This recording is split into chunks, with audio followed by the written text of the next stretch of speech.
We need to move on. Nora? Let's talk about the state of democracy, the top issue for Americans after the economy and inflation. After the 2020 election, President Trump's campaign and others filed 62 lawsuits contesting the results. Judges, including those appointed by President Trump and other Republican presidents, looked at the evidence and said, all right, before we hit there, let me do this.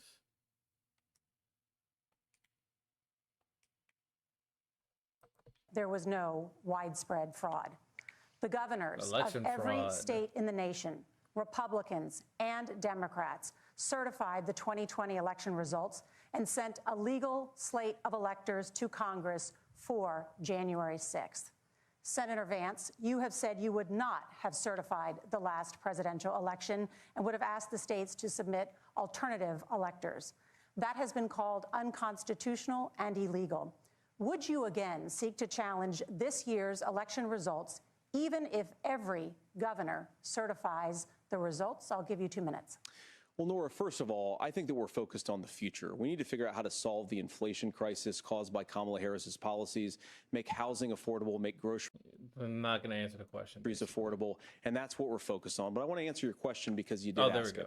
Look, what President Trump has said is that there were problems in 2020, and my own belief is that we should fight about those issues, debate those issues peacefully in the public square, and that's all I've said, and that's all that Donald Trump has said. Remember, he said that on January the 6th, the protesters ought to protest peacefully. And on January the 20th, what happened? Joe Biden became the president, Donald Trump left the White House, and now, of course, unfortunately, we have all of the negative policies that have come from the Harris-Biden administration.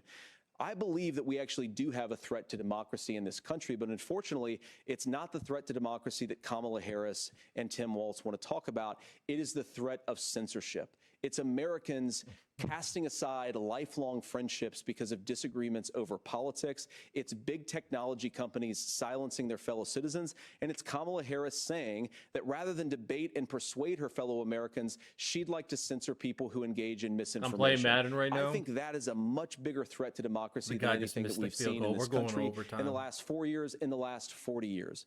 Now, I'm really proud, especially given that I was raised by two lifelong blue-collar Democrats, to have the endorsement of Bobby Kennedy Jr. and Tulsi Gabbard, lifelong leaders in the Democratic coalition. And of course, they don't agree with me and Donald Trump on every issue. We don't have to agree on every issue, but we're united behind a basic American First Amendment principle that we ought to debate our differences. We ought to argue about them. We ought to try to persuade our fellow Americans. Kamala Harris is engaged in censorship at an industrial scale. She did it during COVID. She's done it over a number of other issues. And that, to me, is a much bigger threat to democracy than what Donald Trump said when he said that protesters should peacefully protest on January the 6th. Governor? Peacefully, they definitely peacefully Well, I've enjoyed tonight's debate, and I think there was a lot of commonality here, and I'm sympathetic to misspeaking on things, and I think I might have with the senator. Me too, man. There's one though that this one is troubling to me, and I say that because I think we need to tell the story. Donald Trump refused to acknowledge this, and the fact is that I don't think we can be the frog in the pot and let the boiling water go up. He was very clear. I mean, he lost this election, and he said he did. 140 police officers were beaten at the Capitol that day, some with the American flag, several later died. And it wasn't just in there. In Minnesota, a group gathered on the state capitol grounds in St. Paul and said, we're marching to the governor's residence and there may be casualties. The only person there was my son and his dog, who was rushed out crying by state police.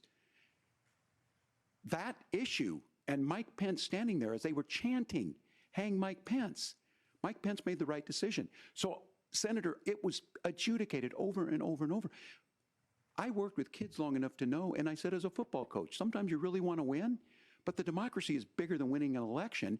You shake hands, and then you try and do everything you can to help the other side win. That's what was at stake here. Now, the thing I'm most concerned about is the idea that imprisoning your political opponents, already laying the groundwork for people not accepting this. And a president's words matter. A president's words matter. It'll be impossible for J.D. Vance to win this one. I think this issue of settling our differences at the ballot box, shaking hands when we lose, being honest about it, but to deny what happened on January 6th, the first time in American history that a president or anyone tried to overturn a fair election and the peaceful transfer of power. And here we are 4 years later in the same boat. I will tell you this, that when this is over, we need to shake hands this election, and the winner needs to be the winner. This has got to stop. It's tearing our country apart. Margaret? Senator Vance, did you want to respond to that? Yeah, well, look, Tim, first of all, it's really rich for Democratic leaders to say that Donald Trump is a unique threat to democracy when he peacefully gave over power on January the 20th, as we have done for J.D. Vance lost. He just lost his round. Absolutely. No. 250 years in this country. We are going to shake hands after this debate and after this election. And of course, I hope that we win, and I think we're going to win. But if Tim Walz is the next vice president, he'll have my prayers, he'll have my best wishes, and he'll have my help whenever he wants it.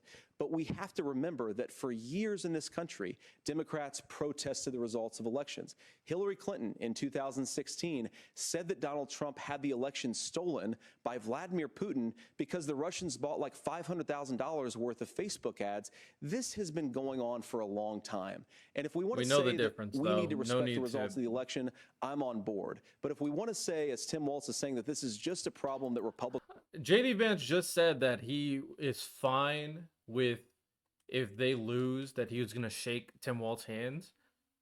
We will see. We will see. This quote is going to come back and bite you in your ass, because if that's not what happens, then J.D. Vance, you are a tool. You were pathetic, and you should just turn around, bend down, and let Donald Trump smack that ass. You feel me? have had, I don't buy that. Governor? January 6th was not Facebook ads. And I think a revisionist history on this. Look, I don't understand how we got to this point. But the issue was that happened. Donald Trump can do it. And all of us say there's no place for this. It has massive repercussions. This idea that there's censorship to stop people from threatening to kill someone, threatening to do something, that's not censorship. Censorship is book banning. We've seen that. We've seen that brought up. I just think for everyone tonight, and I'm going to thank Senator Vance, I think this is the conversation they want to hear. And I think there's a lot of agreement, but this is one that we are miles apart on. This was a threat to our democracy in a way that we had not seen. And it manifested itself because of Donald Trump's inability to say. He is still saying he didn't lose the election. I would just ask that. Did he lose the 2020 election?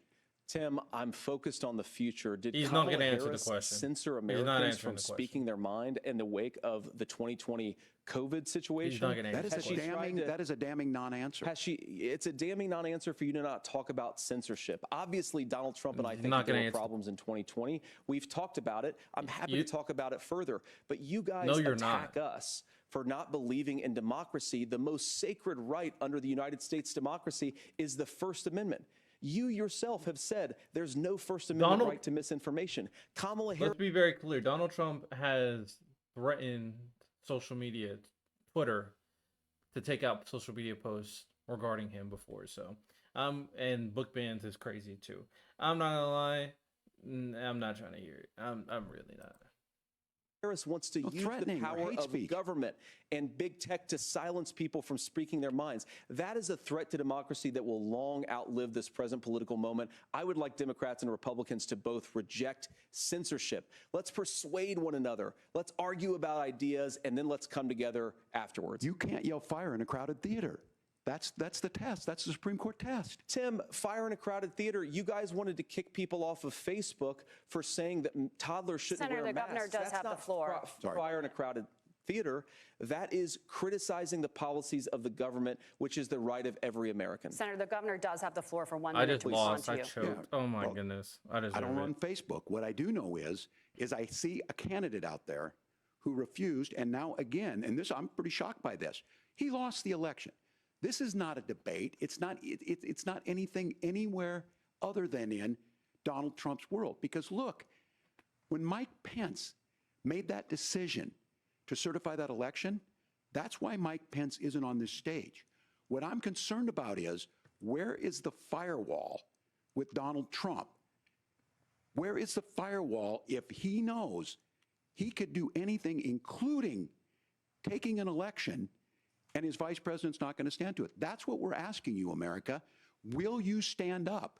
Will you keep your oath of office, even if the president doesn't? And I think Kamala Harris would agree. She wouldn't have picked me if she didn't think I would do that, because of course that's what we would do. So America, I think you've got a really clear choice on this election of who's going to honor that democracy and who's going to honor Donald Trump. Governor, your time is up.